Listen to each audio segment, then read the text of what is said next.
Growing a crop from seed to sprout to the eventual harvest is close to one of the most satisfying things ever.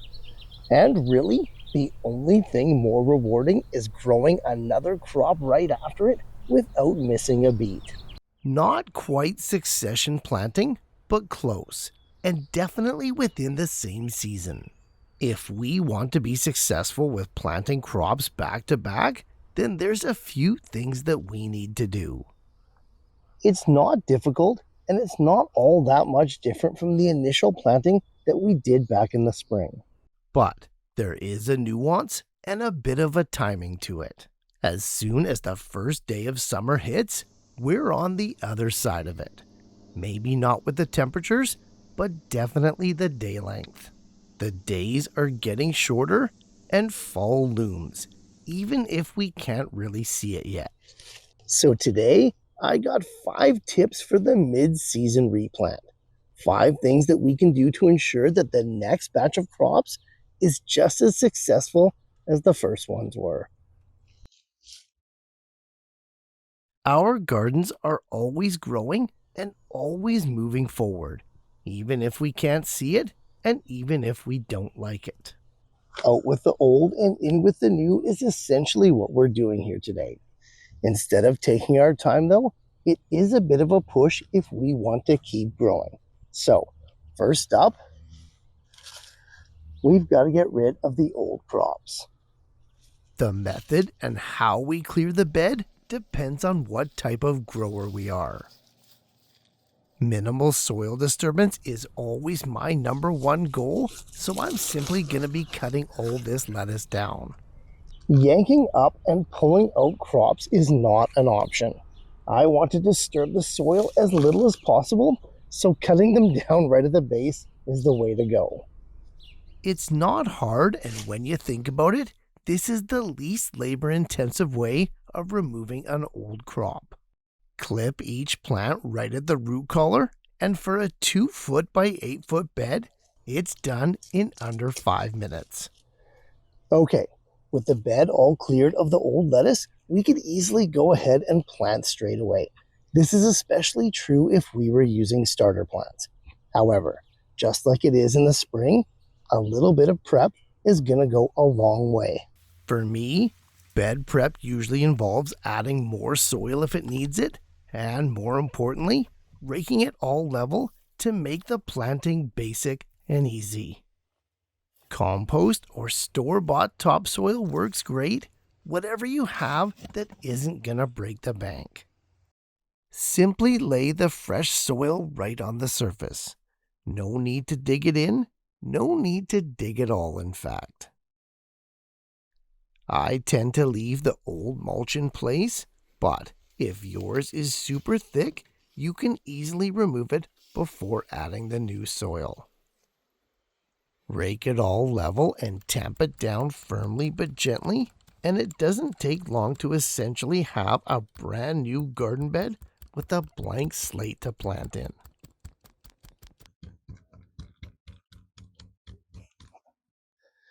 Once we're filled back up and nice and level, we have to choose how we're going to replant the bed.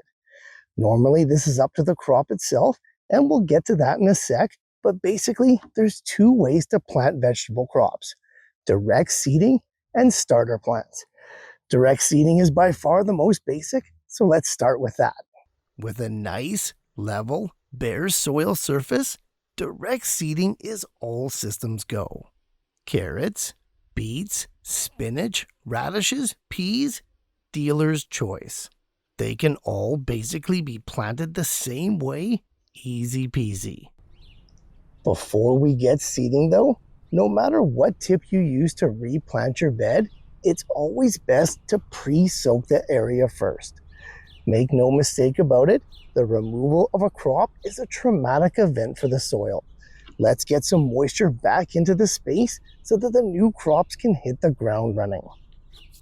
We want to soak the area good and thoroughly. This is especially important for the mid-season replanting, as we're often now growing in the hottest months of the year. Having the immediate soil as well as the surrounding area pre-moistened before planting is a little bit of prep that goes a long way. Because I'm planting two different crops here using two different methods, I'm going to go ahead and separate the bed into two different sections. This way, if I overseed the carrots, and you know I will, it's not going to be a problem. The actual seeding is super easy. For most crops, in this case carrots, I simply place the seeds directly on top of the soil at the recommended spacing. No need to dig, no need to create little holes or trenches or anything like that. Once the bed or area is fully seeded, simply add a skim coat of that same soil over top of the seeds to the recommended planting depth for that variety. In the case of these carrots here, it truly is a skim coat at no more than half an inch. Although planting seeds is rarely difficult, doing it this way is super simple and it really nails down that seeding depth. After that coating of soil, a thin layer of straw mulch is going to keep it cool and moist while those seeds germinate. Again though, like it was with the soil, just a light dusting. We don't want to bury those seeds too deep or they simply won't sprout. Something like beans or even peas, you can go a bit deeper. Just like with the spring plantings, every variety is different. Okay, one more good watering to consolidate it all, and that's it for direct seeding. For starter plants, the process can be even easier. Sometimes. Let's go through the steps involved using these sunflowers here. Just like with the direct seeding, moisture is priority number one. The mid-season replant is smack dab in the middle of summer, so there's no messing around. I know it seems excessive, but this is one area of prep that we cannot skimp out on at this time of year. It's just too hot out. I'm going to generally mass water the area now, and then I'll even go back and water the holes after I've dug them. After fully soaking the area, let's go ahead and dig all the holes for the sunflowers, observing their required spacing. These guys though have quite the range, from just 6 inches apart all the way to 2 feet between each plant. It just depends on the variety. I find that a foot apart for all but the largest branching varieties is a good compromise. 8 sunflowers across an 8-foot bed with the outside 2 plants inset 6 inches is the goal. I'm going to dig the holes quite a bit larger than the sunflower plugs themselves for 2 reasons. One, so that we can use a good amount of this nice potting mix that we use with the carrots. And 2, so that I can water a halo around those sunflowers so that they can beat the daytime heat.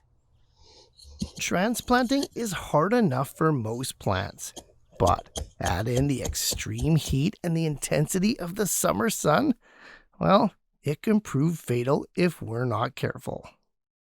Without all this prep and the right precautions, we could be doing all this work for nothing. So, I'll pre-soak the holes now and then water the plants again after they're in the ground.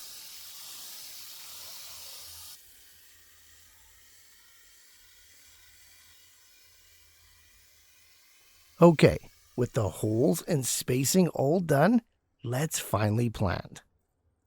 If the day is hot and you can't avoid it, try to plant in the early morning or later on when the sun is less intense. Just like with the pre-watering, it's all about giving the plants the best chance. Also, these sunflower plants are a bit lanky, so I'm going to go ahead and plant them deep, much like we would tomatoes. This will help them get established faster, and yes, if you're wondering, they do indeed have adventitious roots. Okay, all planted up. Again, it only took about 5 minutes, just like with the direct seeding, because of all that prep we did initially. Now, it's super hot out and I've got to get these guys some water, but let's mulch first. It's much less messy watering through a mulch layer than it is on top of a bare soil. That mulch is also going to lock in that moisture more efficiently and protect the topsoil from temperature extremes. Easy stuff. 2 ways of planting a brand new mid-season bed, each with their own nuances. A midsummer replant, much the same, but also a little bit different than the initial sowing and planting back in the spring. For all of this to work, though, we need enough time to pull it off. Ideally, to multi-plant a second crop after the first one is harvested, we need at least 2 to 3 months more of growing time to be successful. This means that we're not second cropping after plants like tomatoes, peppers, or any of the melons. Crops that we need to go right to the edge of fall are not good candidates for a mid-season replant.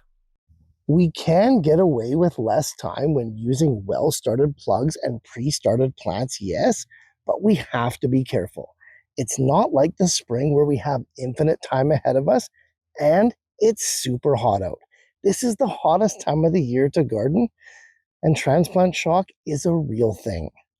And just like not all crops can be replaced after and have time to grow, not all crops are good to do the replacing with. Summer heavy hitters that grow fast initially are a poor choice even though they seem good at first. Sure, they'll use that heat to get going right away, but as the nights cool, there just won't be enough time to get a significant harvest. Not all long crops are off the menu, though. Cool weather specialists like broccoli and cauliflower work wonderfully in these situations because they benefit from that late season harvesting. The timing is important, yes, but it also only works in conjunction when you make the right choice of plants. What wasn't a choice, though, was the amount of information we just covered. Important to be successful with mid-season planting, yes, but still a lot. Let's go ahead and recap the main points to make sure that they all stick. Successful gardening is all about being timely, prepared, and focused. Getting a second crop after the initial one is done with a mid-season planting tests this fully. It's not at all impossible, but with a few wrong choices or missteps, it can certainly feel that way. The 5 mid-season planting tips that we covered here today will make sure that that doesn't happen.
Getting a second crop mid-season almost feels like a cheat code in gardening, but only when it works. For it to bear fruit and be successful and not just a waste of time, we have to observe a few rules. Hopefully, the 5 tips that we covered here today help you with any of your mid-season plantings, and you get to keep gardening with continued success. As always, guys, happy growing, and I'll see you in the next one.